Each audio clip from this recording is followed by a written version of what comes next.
I promised you a massacre, and you came back.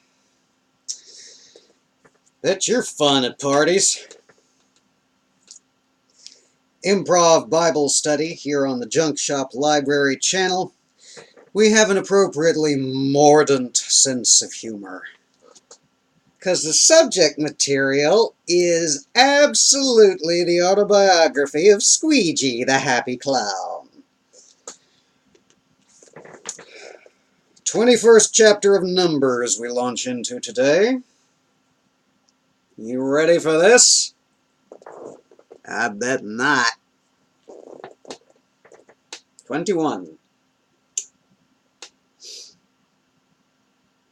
And when King Arad the Canaanite, which dwelt in the south, heard tell that Israel came by way of the spies, then he fought against Israel, and took some of them prisoners.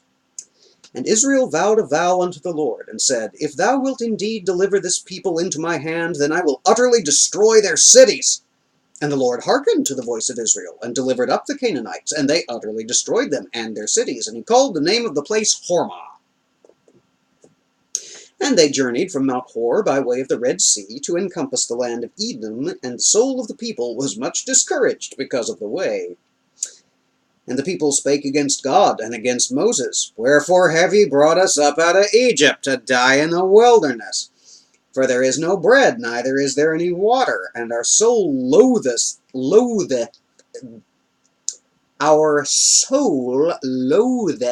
this light bread. And the Lord sent fiery serpents among the people, and they bit the people, and much people of Israel died. Therefore the people came to Moses and said, We have sinned, for we have spoken against the Lord and against thee. Pray unto the Lord that he take away the serpents from us. And Moses prayed for the people. And the Lord said unto Moses, Make thee a fiery serpent, and set it upon a pole, and it shall come to pass that every one that is bitten, when he looketh upon it, shall live. And Moses made a serpent of brass, and put it upon a pole. And it came to pass that if a serpent had bitten any man, when he beheld the serpent of brass, he lived. And the children of Israel set forward, and pitched in Oboth. And they journeyed from Oboth, and pitched at Ija-Abarim, in the wilderness which is before Moab, toward the sunrising. From thence they removed, and pitched in the valley of Zared. From thence they removed, and pitched on the other side of Arnon, which is in the wilderness that cometh out of the coasts of the Amorites. For Arnon is the border of Moab, between Moab and the Amorites. Wherefore it is said in the book of the wars of the Lord, what he did in the Red Sea, and in the brooks of Arnon, and at the stream of the brooks that goeth down to the dwelling of Ar, and lieth upon the border of Moab. And from thence they went to Beer, and that is the well whereof the Lord spake unto Moses, Gather the people together, and I will give them water. And then Israel sang this song, Spring up, O well, sing ye unto it. The princes digged the well, the nobles of the people digged it, by the direction of the lawgiver with their staves, and from the wilderness they went to Mattanah. And from Mattanah to Nahaliel, and from Nahaliel to Bamoth. And from Bamoth in the valley, that is in the country of Moab, to the top of Pisgah, which looketh toward Jeshimon. And Israel sent messengers unto Sihon, king of the Amorites, saying, Let me pass through thy land. We will not turn into the fields or into the vineyards. We will not drink of the waters of the well, but we will go along by the king's highway until we pass thy borders. And Sihon would not suffer Israel to pass through his border. But Sihon gathered all his people together, and went out against Israel into the wilderness, and came to Jahaz, and fought against Israel. And Israel smote him with the edge of the sword, and possessed his land from Arnon unto Jabbok, even unto the children of Ammon, for the border of the children of Ammon was strong. And Israel took all these cities, and Israel dwelt in the cities of the Amorites, in Heshbon, and in the villages thereof.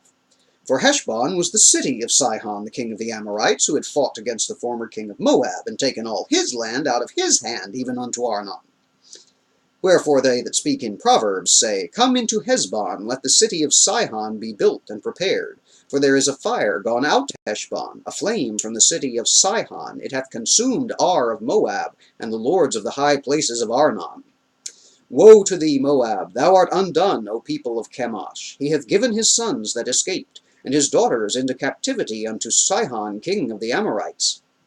We have shot at them, And Heshbon is perished even unto Dibon, and we have laid them waste even unto Nophah, which reacheth unto Medeba. Thus Israel dwelt in the land of the Amorites. And Moses sent to spy out Jahazer, and they took the villages thereof, and drove out the Amorites that were there. And they turned and went up by the way of Bashan, and Og the king of Bashan went out against them, he and all his people, to the battle at Edrei. And the Lord said unto Moses, Fear him not, for I have delivered him into thy hand, and all his people, and his land, and thou shalt do to him as thou didst unto Sihon king of the Amorites, which dwelt at Heshbon. So they smote him, and his sons, and all his people, until there was none left of him alive, and they possessed his land.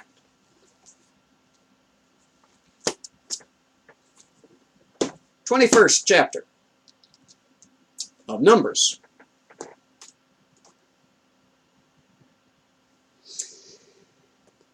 Wherein the children of Israel go back to their ancestral ways.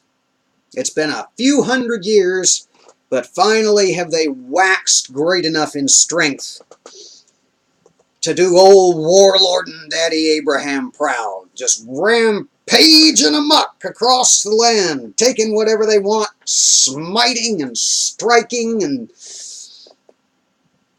not getting a lot of divine assistance along the way, although Moses tells them when they succeed that it's because God delivered them into the hand. They just weren't able to get past the Ammonite border because the Ammonite border was strong. I guess the Ammonite God was a little better entrenched. You know, it's hard to... Siege warfare is an entirely different thing. You know, you got to cut off supply lines, and they couldn't get around. You know, it's the whole...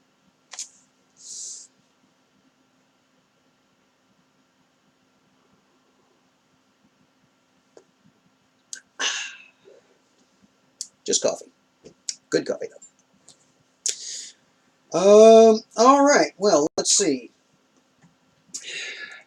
The rampaging...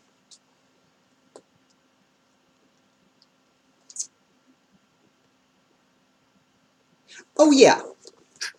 I threw up a mental footnote, but I forgot to star in the margin or anything. Verse 14.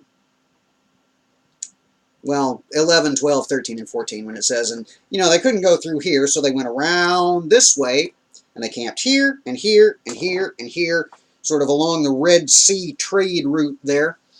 And that's where all of that stuff that you know about from the other book, the book of the words of the Lord, the book of the wars of the Lord. That's where all that happened, is during this section.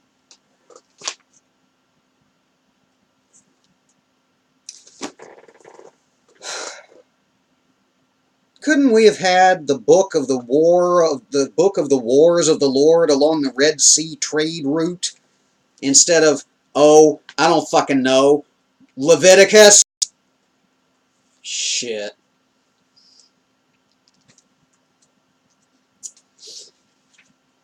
And snake statue magic. Now, snake statue magic is weird even by desert wanderings of the Israelite standards. Because for about the umpteenth gazillion and 65th time, the people murmured against Moses and started complaining maybe they'd have been better off back in Egypt where there was water to eat and water to eat and food to drink. Water to drink and food to eat. At least food to eat that wasn't either such an abundance of quail that came out their nostrils or this weird white stuff they keep finding on the ground every morning and eating. Tastes like honey.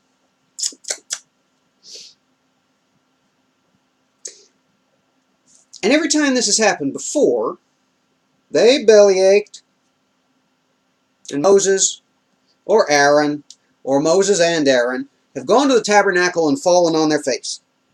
I don't know, rung the celestial doorbell on their way to the ground or whatever, and God comes out and tells them what to do. This time, doesn't even make it that far.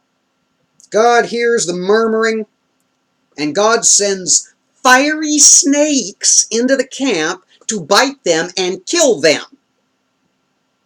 And while people are writhing around, the chosen people, mind you, the chosen people of God, are writhing around in the dust in agony from fiery snake bit death. Some of them get themselves together well enough to go to Moses and say, "We apologize. We fucked up. We should not have complained about the manna. We should have just, cleaned our plates and gone to bed like good boys and girls." Moses says, "I'll see what I can do." So he goes and he falls on his face at the door to the tabernacle, and God sticks his head out through the curtain and says, "What? I'm busy trying to massacre my chosen people with fiery snakes." And Moses says, "Well, here's the thing. They don't like being fiery snake massacred, and they beseech of you to quit it." And God says, "Oh, for fuck's sake. Okay, tell you what. I'm not going to take the snakes away. I'm not going to make the snakes not poisonous. I'm not going to make the snakes not fiery, and I'm not going to make the snakes not attack. But what I need you to do is I need you to break one of my major commandments. Just this once." Moses goes, "Huh?" God says, "What I need you to do is I need you to go to this miraculous portable smithy that you've had such good luck with in the past, that I let you keep even after your brother made a golden calf and shit, because I thought it would probably come in handy for my cherubims and my fancy toilet lid back here." So what I want you to do is I want you to make an image of a snake and put it on a stick and take it out to the people. Moses' response is not recorded.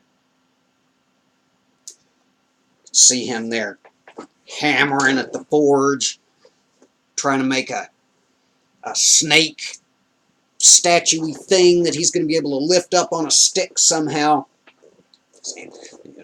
"You make no graven image, my ass. I show you make no graven image. Only make graven image when I decide it's a good idea. Must be nice. Must be nice up there on your holy mountain. Anytime anybody complains, you can just smite them dead and do whatever you want. Some nice work if you can get it. Make no other mistake, no gods before me." So anyway, he finally makes a snake. I'm sure it was masterful and easily recognizable craftsmanship. He puts it on a stick and he sticks it up in the camp, and he tells everybody, "Okay, God's not going to make the snake stop biting you or being fiery or being venomous or killing you or anything. But those of you who've been bit but ain't dead yet, just come over here and look at this snake statue on a stick, and you will be miraculously healed. God said so." The response of the children of Israel is not recorded.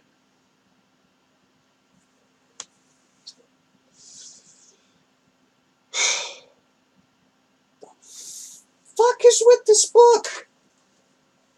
Jesus Christ. Alright, we'll run a little long on this one. So we'll wrap it here. We will be back soon with chapter 22, which is a story that most of y'all probably encountered at least reference to before. And it's a doozy. Don't miss it. Poke to subscribe. Hit the bell to turn on your notifications. Hit the thumbs up to make me happy. Check out the rest of the playlist over here to be bored, stupid half the time, and blown absolutely apoplectic with aneurysms and fury the rest of the time. Bye now.